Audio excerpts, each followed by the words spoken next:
Hello friends, അപ്പോൾ ഇന്നത്തെ എൻ്റെ വീഡിയോ എന്താണെന്ന് വെച്ചാൽ ഒരു ഓറഞ്ച് ക്യാരറ്റ് ജ്യൂസാണ്. അപ്പോൾ നിങ്ങളുടെ എല്ലാവരുടെയും വീട്ടിലും ക്യാരറ്റ് ഉണ്ടാകും. അപ്പോൾ അത് വെച്ചിട്ട് നമുക്കൊരു ഓറഞ്ചും കൂട്ടിയിട്ട് സിമ്പിളായിട്ട് നമുക്കൊരു ജ്യൂസ് ഉണ്ടാക്കാം.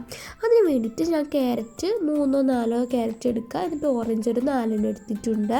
എന്നിട്ട് നമ്മൾ നന്നായിട്ട് ക്ലീൻ ചെയ്തിട്ട് ചെറിയ പീസാക്കിയിട്ട് കട്ട് ചെയ്തിട്ട് മാറ്റാം കേട്ടോ. അങ്ങനെ ഞാനിപ്പോൾ ഇത് ഓറഞ്ചും അതുപോലെ തന്നെ അപ്പുറത്ത് ക്യാരറ്റും ചെറിയ പീസാക്കിയിട്ട് കട്ട് ചെയ്തിട്ടുണ്ട്. ഇനി നമുക്കൊരു മിക്സിയുടെ ജാറിലേക്ക് ഇതെല്ലാം ഇട്ട് കൊടുക്കാം. ഫസ്റ്റ് ഞാൻ ക്യാരറ്റാണ് ഇട്ട് കൊടുത്തിട്ടുള്ളത്. അങ്ങനെ ക്യാരറ്റ് ഞാൻ ടോട്ടലി ഇട്ട് കൊടുത്തിട്ടില്ല കേട്ടോ, കുറച്ച് ഇട്ടിട്ടുള്ളൂ ഇന്നു. പിന്നെ അതിലോട്ട് വെള്ളം ആഡ് ചെയ്തിട്ട് നമുക്ക് എന്താ ചെയ്യേണ്ടതെന്ന് വെച്ചാൽ ഞാനിപ്പം ടോട്ടൽ പറഞ്ഞൊരു 3 കപ്പ് വെള്ളം ഞാൻ ഒഴിച്ചിട്ടോ. എന്നിട്ട് നമുക്കതിലോട്ട് കാർഡമം ഇട്ട് കൊടുക്കാം, അതായത് ഏലക്കായ ഇട്ട് കൊടുക്കാം. എന്നിട്ട് നമുക്ക് നന്നായിട്ടൊന്ന് അടിച്ചെടുക്കാം കേട്ടോ. നന്നായിട്ട് തന്നെ ഒന്ന് അടിച്ചെടുത്തിട്ടുണ്ട്.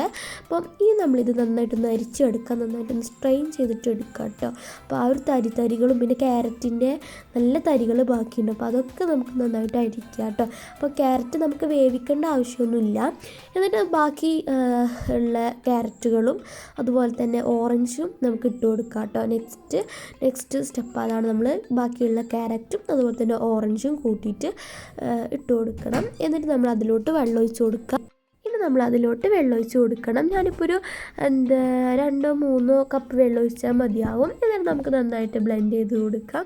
എന്നിട്ട് നമുക്ക് നന്നായിട്ട് സ്ട്രെയിൻ ചെയ്ത് കൊടുക്കാം കേട്ടോ. നന്നായിട്ട് അരിച്ചെടുത്തിട്ട് നമ്മൾ പിന്നെ പഞ്ചസാര ചേർത്ത് കൊടുക്കണം. പഞ്ചസാര നിങ്ങൾക്ക് പാകത്തിന് ചേർത്ത് കൊടുക്കാം കേട്ടോ. അപ്പം എന്നിട്ട് നമ്മൾ നന്നായിട്ട് ഇതൊന്ന് മിക്സാക്കിയിട്ട് ആ ഒരു പഞ്ചസാരയൊക്കെ എല്ലായിടത്തും എത്തുന്ന രീതിയിലാക്കി കൊടുക്കാം കേട്ടോ. അപ്പോൾ ഇത്രയേ ഉള്ളൂ നമ്മുടെ വീഡിയോ ഇഷ്ടപ്പെട്ടാൽ ലൈക്ക് ചെയ്യുക, ഷെയർ ചെയ്യുക, സബ്സ്ക്രൈബ് ചെയ്യുക. അടുത്തൊരു നല്ല അടിപൊളി വീഡിയോ ആയിട്ട് നമുക്ക് വീണ്ടും കാണാം. അതുവരേക്കും എല്ലാ കൂട്ടുകാർക്കും അസ്സലാമു അലൈക്കും.